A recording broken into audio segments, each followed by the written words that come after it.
Hey everybody, what's going on? Hey Josh, how are you doing? I'm good. Oh, I gotta turn this down a little bit. Okay, so we're gonna be playing a game called Breach and Clear. And it's a weird story how I got this game. This was actually given to me by a guy who's a fan. Oh, I don't want to quit the desktop. A fan of Rooster Teeth. And I saw him in Times Square for the Xbox One launch, and he stopped me and said, hey, it turns out I'm working on a game, and I'd like to send you a code. So I was like, all right, do it. So he sent it to me a little while later, and here we are, playing it. And I thought this would be a good game for us to play because this is a game of breaching and clearing. And Josh, you have to do it in that order, by the way, to breach and then you clear. Yes. You can't clear and then breach because otherwise you're just shooting some dude's door. But you were in Afghanistan and Iraq. Just correct? Iraq. You were in just Iraq. Mm-hmm. Oh, well, I thought you were in both. Well, No. I had no idea. Just Iraq. That's all. How long did you serve in Iraq? I was there a year. I was there in the initial invasion back in 2003. And you are, first of all, we should explain what is it that you're doing for Rooster Teeth and specifically for Lazer Team. I'm one of the writers with you and Chris Demirs. Right. And you've been with us now for about 6 months, is that? Almost a year. Cause I thought the whole time we've been in here, you've been at stage 5. It always surprised me when we sit down, except for Blaine, who I got him on his first week. So we're going to play Breach and Clear. And what was it that you did in Afghanistan? In Iraq. Let's go back. They're so close. Let's go back. All right. So we're going to play Breach and Clear, and I'm going to be a good patriot and citizen, and I'm going to ask you, what did you do in Iraq? I was infantry, and I was specifically with a mechanized infantry unit, and that means we had the Bradleys, if you're familiar with those. They're kind of like a cross between a tank and a armored personnel carrier. Very funny YouTube video I recently watched about how the Bradley became to be what it is today. Oh.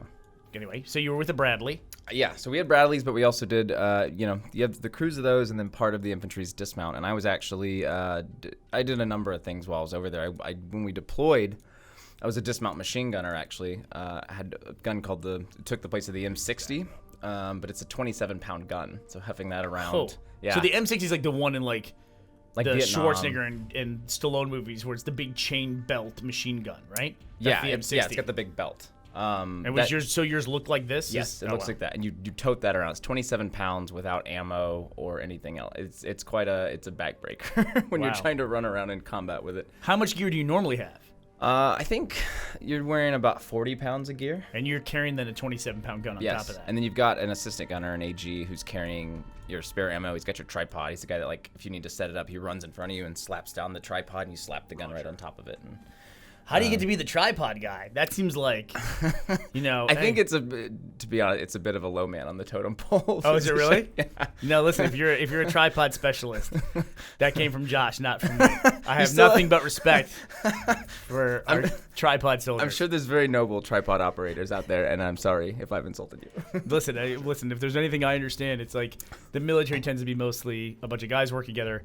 The different positions will inevitably give each other shit about what they do, I'm sure. Yes, and infantry as a job class is the worst about that. It's very proud compared to, we shit talk a lot compared to like cooks and whatever else. And, exactly right. Yeah. And other branches of the military and Yeah. all that stuff. Even though you have the utmost respect, I'm sure. Yes. Okay, so we're playing a game called Breach and Clear. So I am going into this facility here where I'm going to bust in, and I don't know where I'm going to run into here. So this is a game where you tactically just take down some kind of closed facility. And so I don't know what's inside, and I won't know until I go in. But you do obviously know the layout of the room before you go in. Yes. So that's a little different than Iraq. A little bit. So you would go They to did a not give door. us like the office floor plans of downtown Baghdad. And like, here you go. So there's a water cooler over here, and they gave us this, here's where somebody could be hiding. Yeah. Right? Yeah, like I can get to the point where here if I can change my view and I can go like. So basically the way it is, you take a guy, you set up where you want him to go. Okay. This is my guy who goes in first, shields. And then if I wanted to say take him another step, I would go here. So you select where you want him to go. I'm playing right now, then you're going to play because I want to see how... Okay, how we do differently. Your and trained do you mind work. You have a Member of Duck Dynasty on your crew? Apparently, the guy at the bottom there, Crosby, is... he's this guy down here is rough and tumble character. He just got done with his reality show and he, then was deployed. Nice. But then when you select the place where you're going to go, then you also select where you want to be looking. Okay, your sectors of fire, we'd call that. Okay, so then that's a direction, and you can go back along your path, and you can say, when I'm here, I want to be looking this direction or this direction. because I want to check this corner. So you want to clear your corners. Okay. There we Okay. go. Yeah, I got you. It's like a I step by almost, step. I like that you backed me up immediately after saying that, because now I feel like I know at least a little. Like you're ready to actually do this. It's like, wow, it's like I actually have some testosterone in my body. All right, so now I've set my orders. We're breaching. We run into somebody. All right, so now I'm in. But there's nobody else apparently in this room, so now I have to go through and set up my next order. What is it like? And let's suspend, if we can, any kind of political discussion. Wars have happened for years and years. But what is it like? Did you grow up in a military family? Did you decide you were going to go to the military once the war started? How did that come to be? Yeah, the second one. I had never thought about the military. My granddad that I never knew, he died before I was born, actually, was a World War II vet. But other than that, like, no, I didn't have any direct military veteran, family members. And I never thought about it. Actually, at the time, I graduated from high school in 2002. And so fall of 2001, I was planning actually at the time to go to school to study game design. Really? Yeah, not film. And so two things changed that year. One, I got a video camera for Christmas and decided I loved actually the making movies process. And then the other thing was September 11th happened, fall of my senior year. And really? Yeah. That's really interesting. Okay. And yeah, I mean, based on that, I always kind of had a romantic kind of ideal of what a soldier is and what that does. And I basically just kind of dropped everything I'd planned on doing. And I was like, hey, Mom, I'm gonna go serve for 3 years. And yeah. And we have a lot of younger viewers, across Game Time. I think skews a little bit older than most of our shows, but we do have a lot of younger viewers. I was out in the workforce when 9/11 happened. Mm-hmm.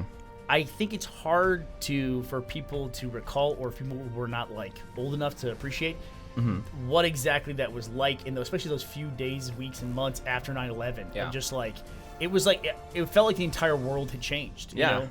And it felt like there was this idea that this was going to be ongoing. Yeah. That we were under attack. Right. And this was just the first one. All right, so now what I've done is I've come into this room here. I'm in this room. I took out a guy here. All my guys look okay. I've never done a run where nobody got hurt. Okay. And so obviously I have 3 dudes in this room. You can change with the arrow keys. Now, how come you know that there are guys in this room? I hit this door open. Okay. And so this guy was looking this direction. This dude right here was looking down in here, and then the other guy on the other side there was looking. They've actually fired a couple shots and wounded these guys. Okay. But I'm gonna try to keep my guys safe. Yes, sir. And I'm gonna see. I have a frag grenade here, so I'm gonna try to toss a frag grenade right there. And then I'm gonna clear. Oh no, that's not what I want to do. Yeah, you don't. I guess that's a full action right there. And Yeah. then shields. And I'm gonna clear him out. Now, this have you way. ever seen a frag? Have you been in the presence of a grenade that's gone? I mean, even like on a range. Have you seen one go off? Gosh, I'd have to think about that. No, there- absolutely. I've never. I don't know. I would have told. I was computer science in school. Never been anywhere near a grenade. The closest I've been is we made a bomb, and I'm not gonna tell you how to do it, but it was a 2-liter bottle, and we exploded that. So I've been in the room when that happened. Yeah. What's it like when a frag grenade goes off? It's intense. They're real loud, and I mean, like if you were to throw one where you're about to throw one on those 2 guys, I mean, they'd be gone. So Yeah. I'm gonna throw right here between Yeah. these 2 Oh guys. yeah. Yeah. They'd be smoked. And there's another dude down here. So would it affect everything in here? He might take some shrapnel. I mean, it depends what. If he's it just depends. Yeah. I mean, he's definitely there's. When you learn weaponry, and that's a big thing about getting promoted. So when I left the service, I was a sergeant. And before you get promoted, you have to go before a board, and it's really nerve-wracking, and you sit there, and it's all very, like, formal, and you have to look a certain way, and, like, you turn your head a certain way and address, like, you basically in front of the first sergeants of all the companies and then the sergeant major of the battalion. And it's nerve-wracking on purpose. It's made to, like, fuck with you. It's just like, can you handle pressure? And it's even, like, you don't even have to get the answers right necessarily. You do have to study a lot for it. And if you get too much wrong, then yeah. But like, it's more about being confident in your answers, which is weird. It's like, be confident even if you're wrong, so that your men will, have confidence in you. It's honestly, it's like a big part of leadership in general. Really, it's just if people don't have confidence, they don't have anything. Yeah. So during that, you have to learn a lot of technical information about the weaponry, and so you learn like there's a thing called. So there's like max effective range on like a distant or like a single target, max effective range on an area target. All the weapons have these numbers. Some of them I remember. Like I know the grenade launcher attachment on a M16, the 203. It's 150 on an area target. I think it's 350 on a group target. And so so there's all these like weird little technical things. Grenade has like. And you retain all that to this day. Some of it, yeah. A lot of it. Yeah, a lot of it. I was impressed. Yes, this is TC90 that you're doing right now. By the way, that would be Urban Combat Operations, the manual for it. That guy's hurt, but he's caused problems. He went back in that doorway. Yeah, but somehow he revealed that there's another dude in here. Anyway, I didn't mean to interrupt you. Go ahead. No, go for it. Yeah. So there's a set army manual for this stuff for urban combat specifically. But then also, when you get down to company, I know a lot of people may not know like the numbers of it, but like company, platoon, squad, team levels, teams 4 guys, which is what we've got right here. You make alterations on the ground that's going to work specifically for your team. So that's anything from like how you're going to enter a room, how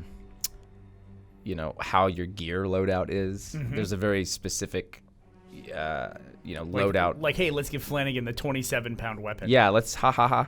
No, seriously, it's one of those things that you just do in a game. It's like, well, my guy has a weight class where he can hold up to like 150 pounds of gear, so let me maximize. Well, you would never do that in the field of like, I'm going to make sure I have the maximum amount of gear that I can possibly hold. And some of it's, there's some weird variables too. It's like, because you carry water, right? You always have 2 canteens and usually you have a Camelback, and it's like, that's a weird weight because it's like you have it on you at first and you drink it all and suddenly you're lighter in the day. And so there's all these kind of like roving variables too. Are you lighter?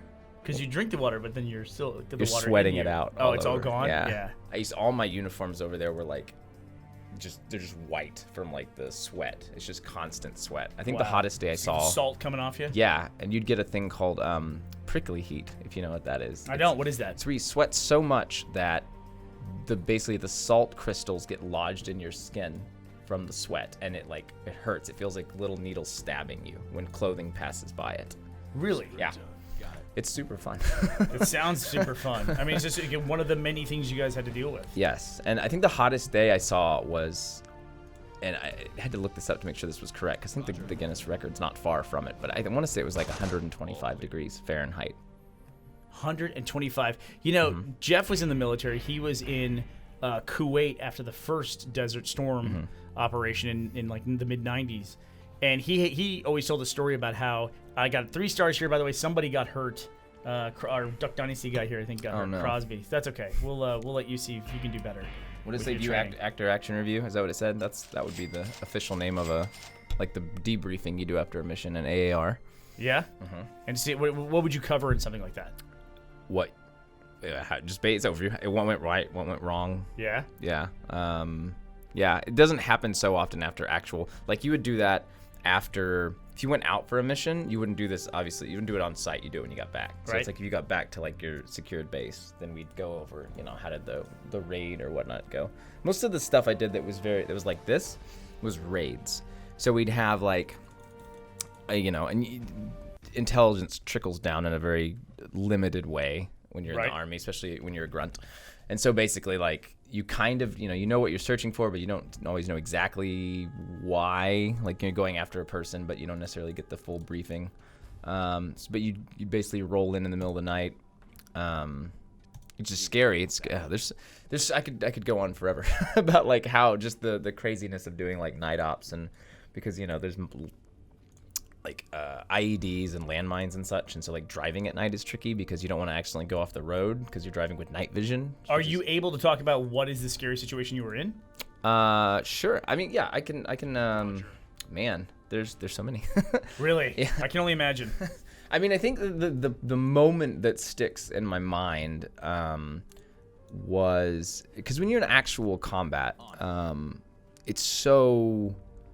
You're like this switch flips and you're just in this different place and you don't remember a lot. It's kind of a blur. Have you ever been in a car accident or like an accident, like breaking a bone or anything like that? I've never broken a bone. No. Okay. I've been in a car accident, but it wasn't like terrible. But it's a similar thing. That kind of flat, like, is it like a takeover kind of a thing? Yeah. Wow. Yeah. Okay.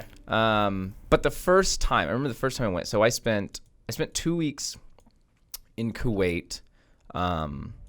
Prepping. You get there and you get your gear there, and then you're also acclimating to the weather. Drinking a lot of water. I remember we got there, they're making us drink 9 liters of water a day, and just having really full meals. And then going over a lot of this stuff. Actually, they had some Spec Ops guys there. They were covering a lot of urban combat stuff. They had a little urban course Fort Hood's kind of fun actually because it has, and that's where I was stationed when I was stateside. Fort Hood's really close by to where we are in Austin, Yeah, Texas. about an hour and a half north. Yep. And they have a little mock city on the training grounds in the north part of the base, which is really cool. Actually, completely random story. I remember my last year so I got out in 2005. I'm telling these stories out of order, but I'll tie them all up, I promise. He's a writer. Yeah. There's multiple threads going. But I just remember I was reading the Harry Potter books. Okay. And because I really wanted to read. I think this was right before 6 came out. It was right before Half-Blood Prince. It was coming out summer of 2005, and I wanted to be ready. Oh, that's my favorite one. Yeah. And so I hadn't read it, and I was getting ready for it, and I just remember I was having to do it while I was in the field. And in the field is like when you're on base, but you're out training, so it's like camping. I would do. We were on an urban combat course for like a week, and so in the daytime I'd be doing these urban combat courses. Right. And in the night I'd be in my sleeping bag reading Harry Potter by flashlight. That's like a kid at camp almost, right? Yeah. God, crazy. That's crazy to think about. How old were you when you went in the service? I was 18. You were 18. Mm-hmm. Yeah, that's crazy. I was 19 when I was deployed. 19 when you were deployed. Mm-hmm. Which was fun when I came. So I got it straight out, went to college, and when I would give friends shit that were a little younger because there was that age gap, they'd be complaining about things, and I'd be like, you know where I was when I was your age? I was in Iraq. And it's funny because, but, and this is one thing I should say is that, we're playing a military game. We're talking about Josh's service in the military and what he went through. Every time it's easy to get I get trepidatious about talking about things, or even like when we're playing a game, talking about the game because it's military based. Here, I'm going to get these guys lined up. But I just want to say, I'm not going to keep apologizing over and over again or like tiptoeing through some of this stuff. I mean, this is a real experience in your life. Yeah. And you went through it, and I think it's fascinating. I'm not trying to glorify or anything, but sure. I think it's a unique experience, and I think people are fascinated by it. I can tell you for sure that I am fascinated by it. Sure. And I even went through this thing with you before this where I said, hey, we're going to be playing a game that's based on like a lot of the stuff you've described you actually did when you were deployed, mm-hmm. and when you're in a combat theater. I just want to make sure you're okay with that. And you're like, I'm not going to have like flashbacks or anything like that. Yeah, I'll be fine. But you run into that a lot from people we know about, like when you're in scenes and things. Like people tend to bring it up to you. Yeah. It's weird. I think once they know that, they ask, but I don't think I come off as. And I to be honest, I do have some PTSD symptoms. Like my memory's not very good, and there's some things that are definitively different from when I went in versus when I came back from war. And people like noticeable stuff. My family was even like, wow, because I used to have like photographic memory. Right. It was like a little kid genius. And then like when I came back, it was like I just remember specifically I came back and I ran into a friend. This was maybe like a couple weeks after I got back to the States, and was having a conversation with him. And so I was a little more rattled than I am now. And we had this whole conversation. I asked him a question at the end of it, and it's a double loss because I don't even remember what we talked about even now. But I asked him a question at the end, and he was like, "Man, we just spent 10 minutes talking about that. Like, how do you what like?" And it was this weird like moment where you're like, "Wow, I'm a little like everything's not right like right now."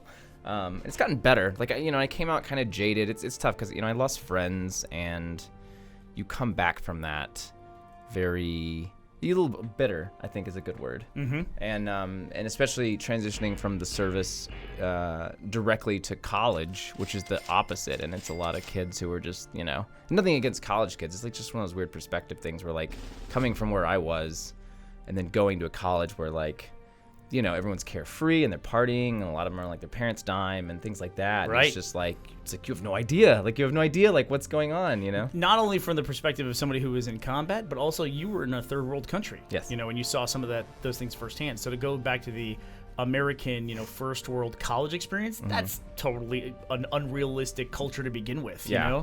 And to have that perspective, I think totally get that. Yeah, so it was tough. It was tough to transition. It came to a point where I just kind of had to, it's like logically it made sense to be angry about that stuff, but it was just like you can't be angry at people all the time. So you would get literally angry about it, huh? Yeah, it would frustrate me, and I was more volatile back then, and just would yell at people or whatever. And now it's I've definitely mellowed out. That was like a couple of years of kind of transitioning back to being a civilian. I still, obviously I met Chris and Aaron and Zach Anner and them in that period, so I didn't alienate everyone, but and that's how we first got to know you. Now I'm going to switch with you here, and you're going to do it. I'm going to try to walk you through it. I'm going to talk a little bit about how you got started with Rooster Teeth. Okay.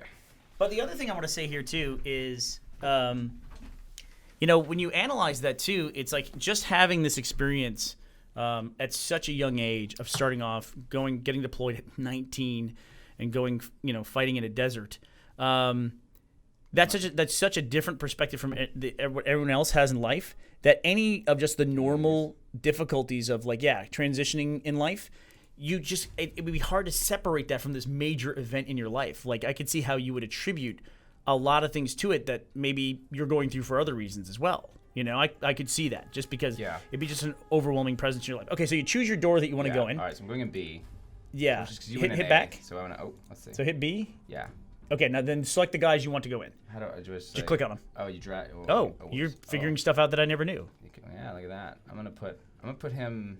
Yeah, I'll put him second. So this is what they call a 4-man stack. Yeah, is that right? 4-man stack, and you've got your team leader in the second position, and that's like literally as grim as it sounds. That is so your team leader. Because obviously the first guy in the room has the highest chance of getting shot, and you don't want that to be your team leader. So they literally just put someone before him. I mean, you want someone good in the first position, but that's like the grim reality of it. You don't want to lose your commander right off. And then you can breach via a normal breach of kicking it in, or a shotgun, which has a chance of damage nearby enemies. All right, let's do shotgun. But it also alerts enemies. It says position not set. Oh, so you click on them. Oops. Yeah, so this is just you're assigning them to this door. You can go multiple doors. Okay. Oh, I see.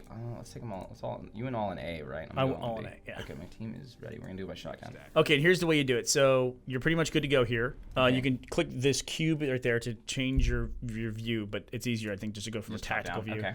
The arrow keys will move you around, and that's pretty much all you need. You can rotate, but I just click on things. So this is your guy. First man going in. So I click like his first position, and then I click his. Then you drag around to see like hold and drag for where you want to look. Sector of fire. Okay, so he's gonna come in. Man, that's tough. Let's see. Now, in the real world, you're kicking in a door and making this decision in about half a second. Right, you're making it real fast. A lot of times, and sometimes I don't remember kicking in too many doors except for the very first door of houses a lot of the time. And the tactic for that. All right, so I just move. So then you want this is his second move. You basically have so many moves, and you can just select the path that he takes. There you go. Yeah. Oops. And then you can select where he looks there. He's gonna look that way. All right, now how do I make that his last position? He's done. So click on the next guy's face. Okay, next guy's coming in. So his first position is gonna be the same. He's gonna look this way. Did I clear? And you're doing what there? He's gonna come down. So basically, in someone's probably gonna correct me on this, but I believe you hug the nearest wall. I'm just gonna move your mic here for a second. Okay. You're good. Cool.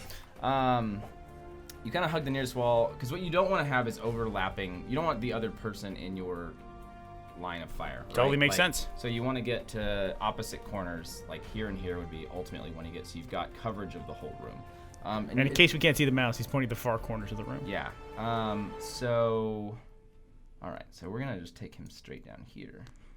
Clear that. So while you set these guys up, I was going to finish telling the story told about Jeff earlier, which is when Jeff was in the military, he would be out in the desert all day, and then he came back to the barracks and he's sleeping on his cot at night, and he said he could get up to like 120, 125 degrees out during the day.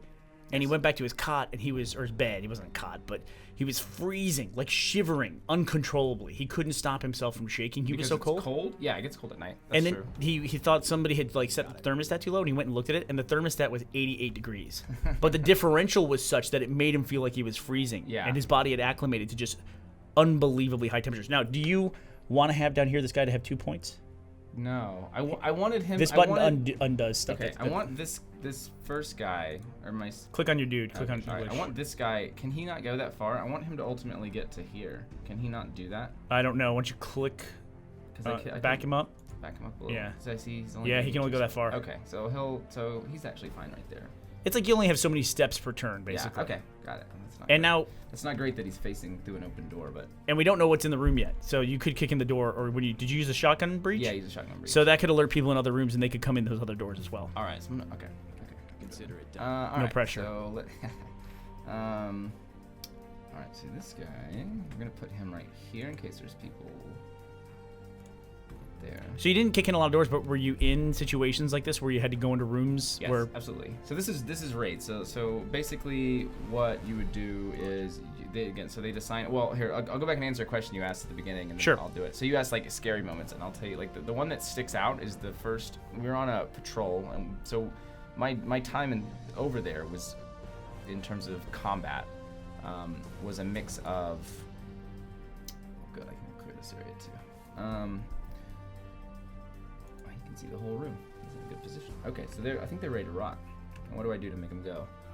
Oh, you hit the breach button down there. All right, here we go. And if you don't want someone to do anything, you just click on their name and then just move on. Okay, so none of now I it's hit still. breach and they just go. They'll go. Here they go. All right, here we go. Watch, they're going to be like better at this than me in this game. I've also played it a bunch. Not quite. Look at that. Oh, and you go down to see what you revealed there. Okay. That door's still closed. This door right here. Yeah, but the one above you is open. All right. He took a little hit, didn't he? Is that his health sliding down? I'm not really. Yeah, maybe that is. I think it does. I think it's like a. I'm not sure what that is. But we have these guys to where they get healed at the end of every mission. Gotcha. Okay.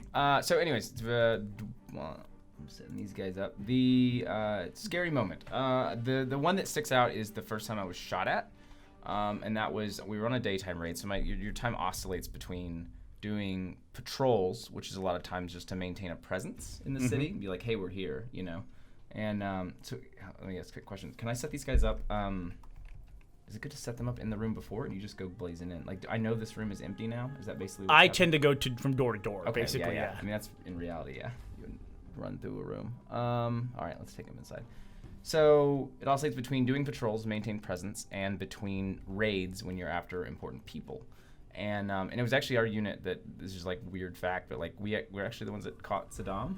Really? Yeah. I was on the raid. I didn't see him dragged out of the hole or anything, but yeah. When he was like in the spider hole behind a house, Yeah, right? I have. Yeah, you're talking about commemorative coins for Rooster Teeth. Yeah. For like Lazer Team, I have a commemorative like we caught Saddam coin from my unit. Wow, I'll show it to you really? sometime. Yeah. And how big is the unit? Just get a feel for how big of. I think they gave one to the entire. I want to say battalion, which was first to the 22nd Infantry, and that was. I mean, that's probably rough estimates. 600 people. Oh wow. Okay. Yeah. Operation Red Dawn, it might have been. And I saw a picture you posted recently. I want to point out to you, by the way, anything you can talk about, whatever, and then I'll edit whatever you want to. But we saw a thing recently. I saw a picture of you where you were in basic with Pat Tillman as well. Yes, and his brother Kevin, who was a minor league. I think he was a minor league baseball player, and then Kevin was obviously played for the Cardinals. And Pat Tillman, if those of you who are not familiar, Pat Tillman was the Arizona Cardinals. Yes. He played for them, and he left his football career to join the military, to go fight. Yes. And then was killed by friendly fire. Killed by friendly fire, was in determined. 2004. I didn't talk to him after we left basic. I was there with him for about 4 months at Fort Benning in Georgia. He's going to be good there. Yeah. And you go to the next guy? Yeah. Roger. Okay. Part of the charm of game time is getting distracted completely I know. from the game with the conversation. I tell myself that's part of the charm. At Nice. least. Yeah, and I did. I didn't know him super well, but he was really nice. I didn't know he just looked like an enormous man. You're looking back that direction, don't forget. So you're looking back at the room you were in. Oh, so you can rotate it right now. Okay, I don't want to do that. Yeah, there you go. Let me. I'm assuming you don't want to do Yeah, I'm gonna reverse his move. I'm gonna put him. I don't want him to be like facing out a door, but he can look out right there. Okay. Okay. I'm gonna take these two through. I'm gonna stack them over here and get them. I'm gonna take them 2-man teams in, which is. Facing that way. Okay. And you have one more guy to assign. He's coming with this guy, so I'm gonna stack them up in twos. Okay. Try not to do this in real life. You try and stick with 4, but I mean buildings are big and your people resources in real combat are limited. It's also a fortunate aspect of this game is you know what they're going to end up back together. Yeah. All right, so they're stacked and ready.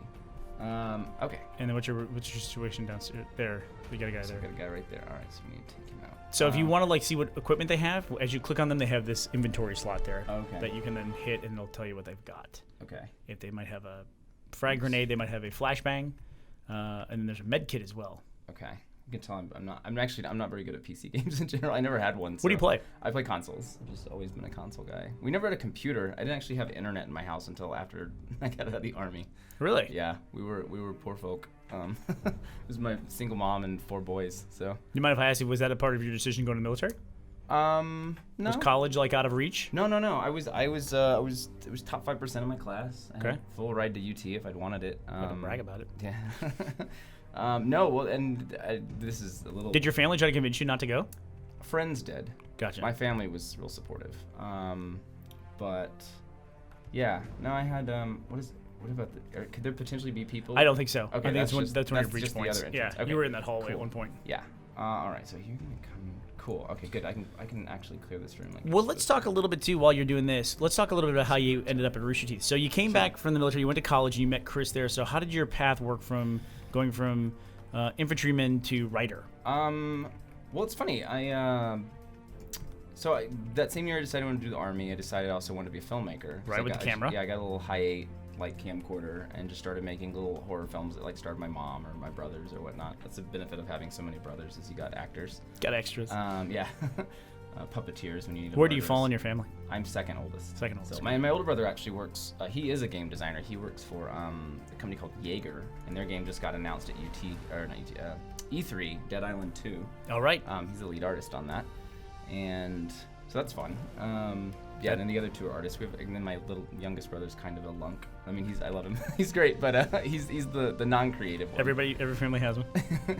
And all right, so who's okay?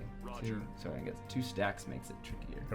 We'll let you do this, and then you can execute, and we'll Consider it done. talk about the rest of it. Okay, let's see. So you're gonna. Okay, he's coming in. All right. And you can set his path along the way, like where he's looking as he goes through too. Like Is that what these white points? Yeah, you are? can click a white point and tell him where you want him to look when he's there. You got to select that dude to get that point. Okay, well, we'll just see what happens. We'll roll the dice. I don't know you guys. Fair enough. All right, he's gonna come clear. There's the big difference between a video game and real life. Yeah.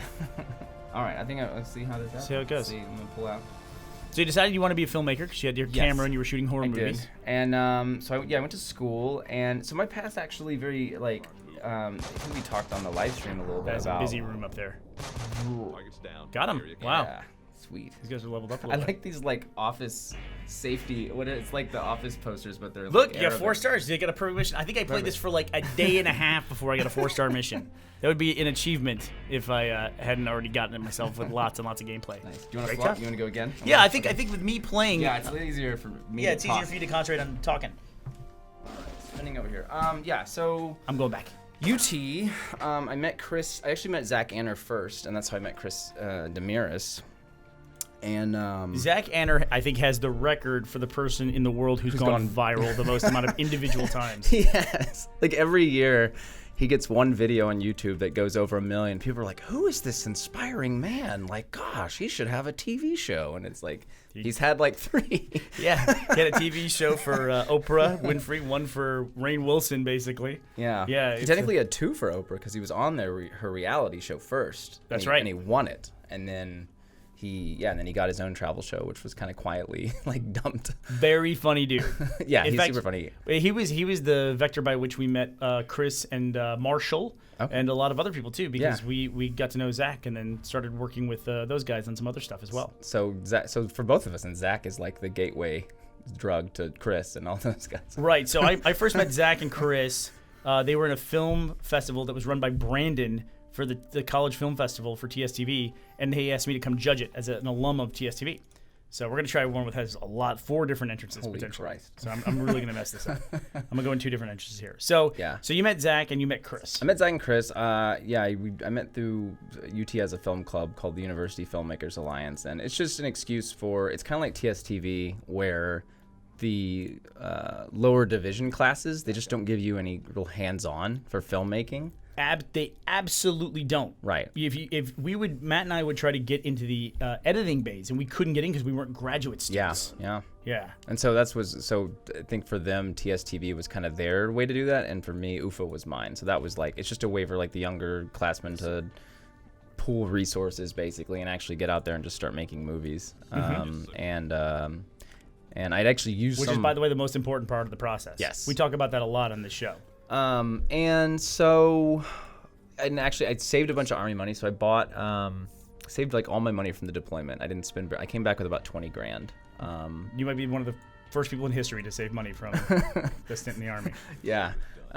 So I bought what was the camera? So an FX1, and no one had that. UT was still using DVR, DVX, PD150. The nomenclature gets lost on me, but it was all they could shoot was 30 frames per second. They had no cameras that could shoot 24.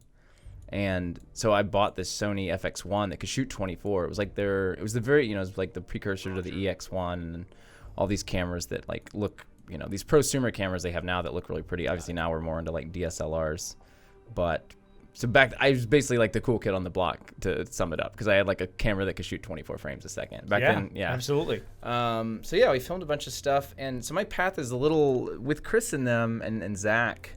We kind of advised on each other's projects peripherally, but my path was different. I made a lot of my own stuff. I kind of corralled a lot of shorts. I have a ton of shorts. Most of them aren't very good, but yeah. And so we'd kind of like, I'd help them film on like Wingman sometimes. They'd help me film. I did a zombie thing once, then Chris helped me a lot on that. And so they kind of worked like that. Like we never collaborated super strongly on stuff.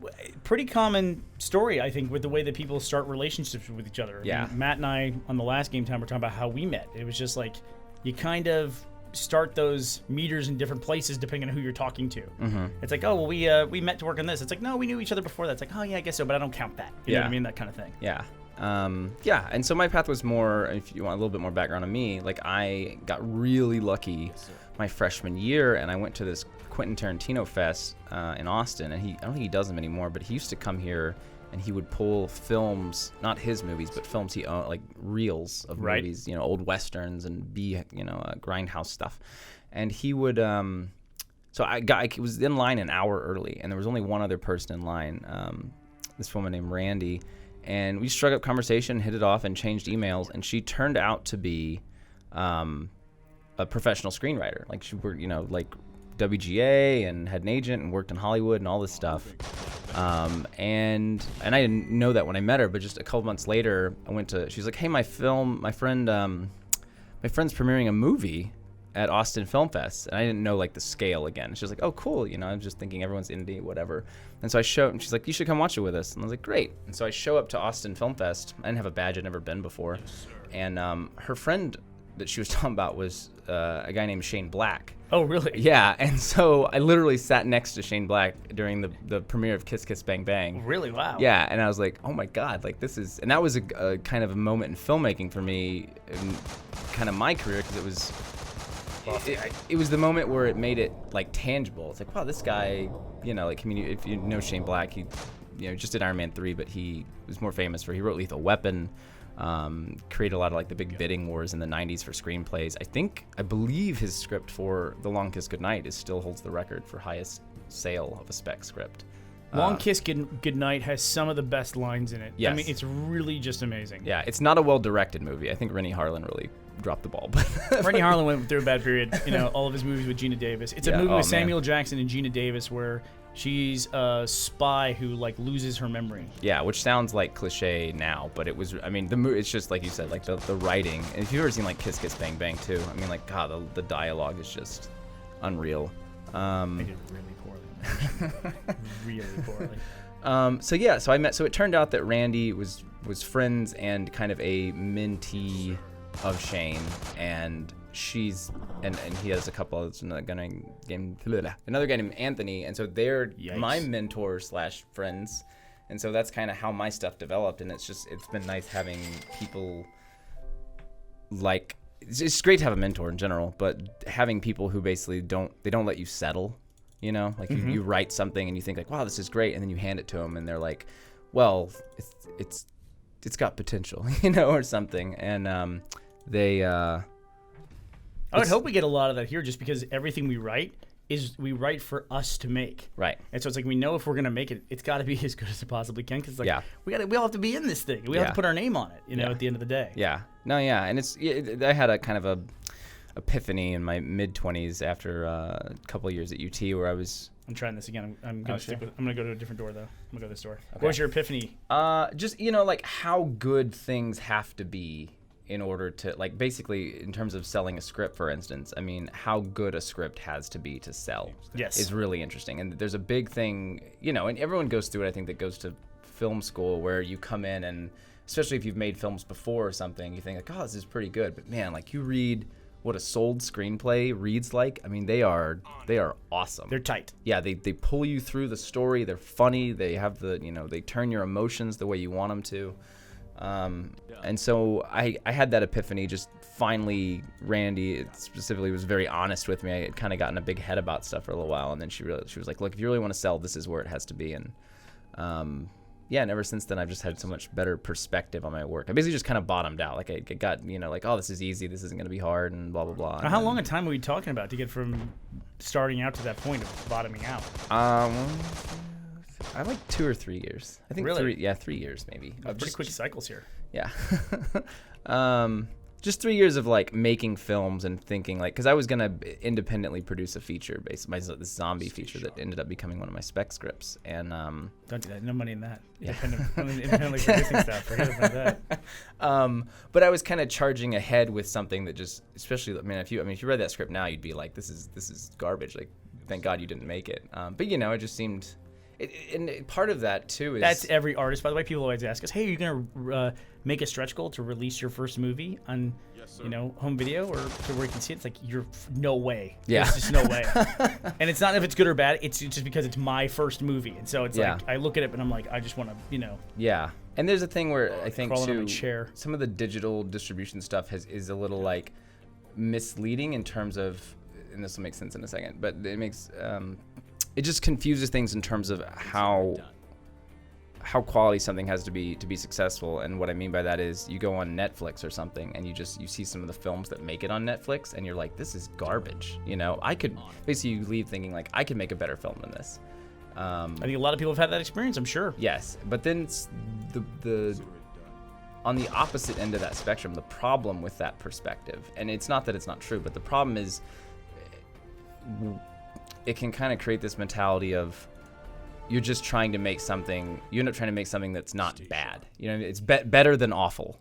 You know what I mean? Yeah, that's a good way to look at it. As opposed to making something that stands alone great as it sounds. Like, I can make something better than the crap on Netflix versus I can make a genuinely compelling film. Right. I have something to say. Right. A lot of people, it seems like they get into movie making because movie making is neat. Yes. And it's like they really don't have something to say. Yeah. They're trying to figure that part of it out. Yes. And when you get to, writing things, every project is like, if you do it right, it's so much work on the writing end. It's so much having to figure out setups and payoffs and thematic stuff, and you want people to care. You want the movie to have heart, and even if it's, Lazer Team's a good example. Like, even if it's a sci-fi comedy, you still want that to have heart. Did you see the segue that he just authored right there? Yeah. He's like, that's why he's a writer. Right there. But, all these things, and also Lazer Team. Perfect. By the way, you're still ahead of me, just so you know. All of your experience is actually paying off in this game, in this wonderful game.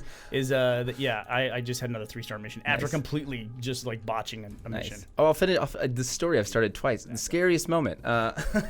So we were on a day patrol, which you're just kind of walking the streets. You got the Bradleys rolling around nearby, kind of scanning buildings and such. And we started taking, I think we took a couple RPGs maybe, and some AK fire from a building. And we were running to, so I'm on the ground. I got the machine gun, and we're trying to get to a building where the assailants are. And I remember running along this wall. And you're on the wall, or you're running beside it? I'm hugging the wall. Gotcha. Yeah, okay, I'm running. The wall's like to my left. I'm running beside it to my next cover spot, and they're literally bullets hitting the wall in front of me. And I remember watching them ping, and like in that moment, it was like, I could die right now.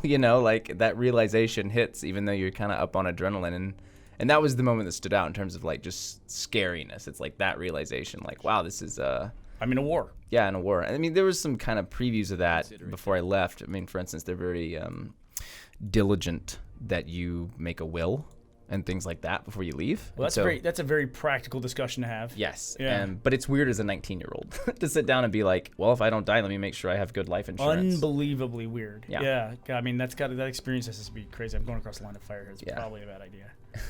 Let's see what it is. Okay, we're okay. You're safe. We're safe. Okay. For now. So that's kind of, and so anyways, my screenplay stuff progressed that way, and I've kind of found my way. But a lot of, I never, basically you guys met me right after, like the year prior to coming here, I had just started officially paying my bills with entertainment. Before that, I was still bartending. I was a valet. I was a valet manager downtown. That's a huge milestone. Yeah. Not many people. That's the first. The first milestone is getting started. Yeah. Second milestone is making some money at all. Yeah. And a lot of people never even reach that level. Yeah. And then to be sustainable, where you're living off of a career in entertainment. Yes. That's yet another milestone. Yeah. It was. I literally actually had 2 projects come through. I remember it was summer of 2012. And I had 2. That's like you just say last summer. Oh no, it was the summer two before. years ago. Yeah. I was valet manager downtown Austin, and I had been jumping through hoops to try and get 2 different projects, and one of them was Zach Anner's YouTube travel show, Riding Shotgun, and then the other one was a Western that I'd been recommended on as like my first like a feature Western writing contract. You seem like a good fit for a Western to me. Yeah, I could. I don't know. I love Westerns. Is it just because I have a beard? Like, what's the... No, I mean a guy who's fought in combat. Oh, yeah, and, I guess that's grew true. up in a house with all brothers. And, Yeah. and I'm assuming you grew up somewhere in Texas. Is that fair? I did, yeah. Georgetown, not far from here. Dude, that's Western. That's the recipe. Yeah, and literally within 2 days, I got Zach Anner's thing came through. The funding came through. That was seed funded by Google and Reddit. And so Now, when you say his thing, what was this thing? This is Riding Shotgun. This Okay, is the travel show. The YouTube travel show. Yeah. So Google had been seed funding content, and I think there were 5 projects that got it, and we were one of them. That was mostly due to Alexis Ohanian and Reddit getting he lobbied for Zach basically. Alexis is one of the original founders of Reddit. Yes, he does Bread Pig now, and I'm sure a million other things. Is that how you got involved with the foundation? Mm-hmm. Oh, that makes sense then. All makes sense. And so that came through, and then I think literally like a day later, the writing, this writing gig came through on this Western, and yeah, like within 2 days, I suddenly had 2 like really big, longer term like paying gigs versus like filming a wedding or something. Crazy the way it works. Feast or famine, right? Isn't that what they always say? Yes. So yeah, and since then I've been able that's paid the bills, and then I met you all, and I edited I remember in the fall I was here editing.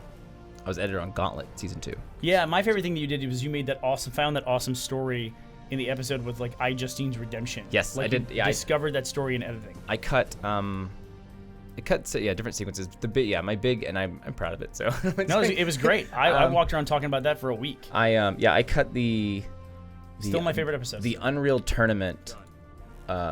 That piece of the redemption match. Yeah, all of it. I cut the entire Unreal Tournament match, and so I looked through and found these fun story beats like you could play up. And so, for instance, there's the Justine Vengeance on Miles was one, and I made that I made it very narrative. I was like, this should be very narrative. This should be tying up stories. So we looked back at the episodes and saw what I could play up, and one of the other things was fun. I'm doing really well in this mission. Yeah, maybe you'll 4-star me. Let's see, I can get a grenade in there. That'll be fun, right? Yeah. One of the fun things too was Ryan being built up as like this amazing player, right? And then he just dies right at the beginning of the Unreal Tournament. Like he's the second person out, and all anyone does in the footage is talk him up. He's like, oh, he's gonna slaughter. And so I was like, how do you, and there's a lot of writing too. It's like you have this thing like, how do you present this in like the most interesting way? Like, what's the best way to? And that's again something great to have a mentor for, who can be like, well, it would be more interesting if ... This mentor thing is really, you talk about your mentor a lot. Like when we were in our first initial writing meetings, I actually thought, whoever this mentor is that Josh keeps talking about, I feel like I should meet this person. You should. She's great. Because she obviously has a huge influence over someone that's going to be helping us write a major production here. Yes. It's a relationship you take very seriously. I do. And they actually just... God damn it. That was Look at that buildup. They must be upset because I used so many grenades. I was wasteful or something like that. Yeah, no, she's great. They actually just had... So she's producing... Her and both my mentors, Randy and Anthony, they just got... Anthony's directing his first movie. He's sold some great scripts, but he's actually directing a movie this fall. They finally got Liev Schreiber attached. That's great. And now they're getting some of the bit roles are going after Zac Efron and a bunch of stuff. But that's actually how this helped with Lazer Team, at least on mine, kind of like being able to... good days I look like Liev Schreiber. That's what I tell myself. That helps me a little bit, to when I can chime in on, like Lazer Team stuff with you guys. It's kind of nice because I'm seeing someone else go through the indie filmmaking, like that same kind of funding process and things like that. Yeah, I mean, we have a 10 years of history to stand on, so our experience is exactly, the easiest thing to replicate at the stage we are now. Yes. But we started in a bedroom, like just a couple guys hacking away, making fun stuff. Yes. All right, I'm going to start another mission, but I don't think we're going to finish this one. Okay. And so can you let's talk a little bit about Lazer Team. So Okay. when you first started coming on to Lazer Team, you first heard about the premise when? Was it something you was hinted at? Did we all sit down for a meeting one day? It was sometime in the fall. Sometime in the fall. Because Chris, Chris lobbied for me, which thank you, Chris, for helping get me on board Lazer Team, and Day 5. Actually, yeah, you worked on Day 5 first. I did. Yeah, we did Day 5 first. I think that was kind of y'all's testing grounds for me to see if it absolutely was. Yeah.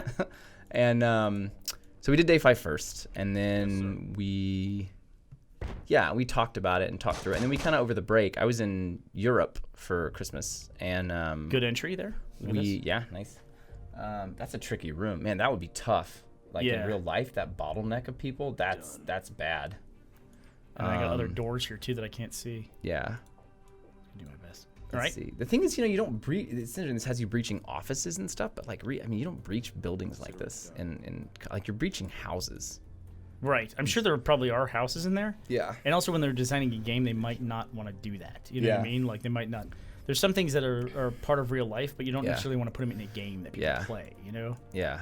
I get that. Yeah. Breaching houses is weird at night too, especially because sometimes you go in and there's like families inside, and I'd imagine. Yeah, and I remember one night I just felt horrible because I breached this bedroom and they weren't kicking in doors or anything, but obviously we were quiet enough to where we didn't wake anyone. I remember basically really? That's gotta be frightening. Yeah, basically there was a mother sleeping in bed and we knew there were kids in the house, so we wanted to wake her up to go get her kids, and I just can't even imagine. I had to wake her up. No. And from the reverse of that, I felt terrible. It's like, oh my god, I'm gonna scare the hell out of this woman. And she's gonna run. She's not gonna know what's going on. She's gonna have probably the worst about 15 seconds of her life. Yes. And it's gonna be okay after that. But I'm about to introduce. And it's my fault. I'm about to introduce the worst 15 seconds of her life. Yeah. Yes. Yeah. Everything that would run through your head at that point would just be. And then you're also. That's a very dangerous thing. Yes. Just because it's a woman sleeping, it's not a dangerous situation. It absolutely is. Yeah. But yeah, per Lazer Team, and when we worked on it, we kind of talked about it, broader stuff over the Christmas break, and then worked on like the stuff y'all had. Y'all been working on it a while, and so y'all had a lot of things. And that's an interesting thing I've learned more recently with with the Western I did before, and then with you guys is as more when you're writing on someone else's project. This is your vision for Lazer Team, and so it's an issue of like how can I service that best? Like how can I bring to it that's going to make it better, but how can I make sure you're getting what you want? You're making the movie you ultimately want to make. And listen, there's very few things I had ever written on a collaborative level before, where it was just like this was definitely new territory for me as well. Yeah, and so it's fun, and so you can. I lobby hard for things that I think will make it better, even if it we butt heads or whatnot. But ultimately, which does happen. It does happen. Yes. Yeah, that's part of the process. But ultimately, it's good because everyone's on the same page. Everyone wants to make a great movie, and so exactly right. It was great. I thought. I'm happy. I'm happy with the script. No, it's great because there were times early on when I would talk about the movie in absolutes, like this is what happens and this is who this person is and this is their relationship. Yeah. And then it was like people would challenge that. I'm like, in my head, I'd be like, well, that's the way the movie is. But it's like, you need those challenges in order to say, am I locked into something that's just not necessary or not relevant? Yeah. Well, I had an interesting thing with that this week because we're doing Medieval Project. And I wrote that, but then I also co-directed it with Chris. And so I don't think I've ever done a production where I wrote something and then so quickly flipped onto directing it. In college, I actually didn't write. I used to direct all the time. I didn't write. So the writing thing came later.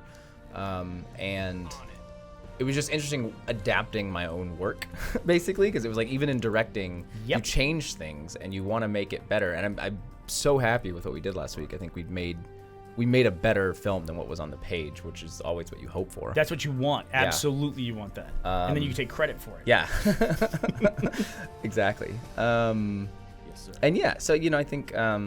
But I think every writer, like going on a collaborative basis, it's like you make peace with it because you're so used to. You have these ideas and you want to get done. Even if you write the script exactly the way you want it, it's going to look different by the time you end up in the theater or it ends up on the screen. Yes. Yes.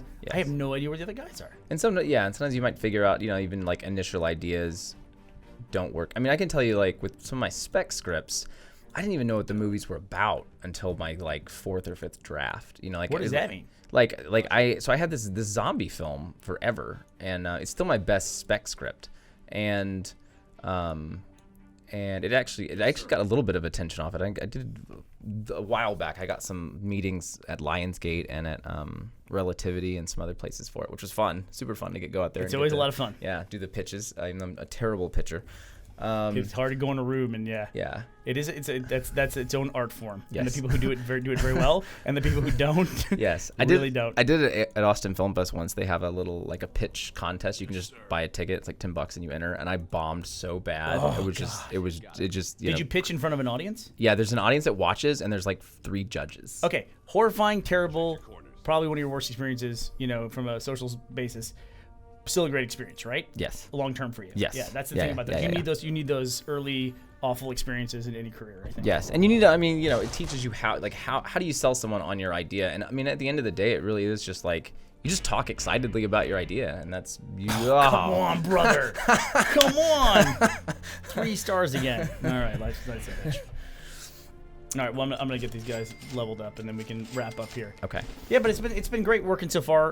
You know, it's been, I think, a new experience for all of us, but we've all have experiences in different ways. Yes. And I thought it's worked out really well. I hope you're looking forward to Lazer Team because you're about to transition from you know, writing on it to now working on it. Yes. Actually, I have no idea what I'm doing on it, actually. I was just about to ask you, do you know what you're going to be doing on Lazer Team? No one's told me. I don't know. Listen, we're recording this right in the middle of the crowdfunding campaign, which has been a huge success and has caused us to really evaluate, you know, what we're doing. It's given us the luxury and also kind of the obligation to go through and figure out like what are we doing next, you know, or what can we expand now that the funds that we had to make this because of everyone's contributions, which have been incredible. Yeah. What can we do to make this thing bigger, better? Which changes people's roles. Yeah. It changes some of the people we had ideas for casting. Mm-hmm. They might not be in the movie anymore. Mm-hmm. It changes the idea for directors of photography, gaffers, all that stuff. You know. Yeah. And it's going to be a great experice for everybody, I think. Yeah. Well, Josh, looking forward to it. It's been great working with you thank so you.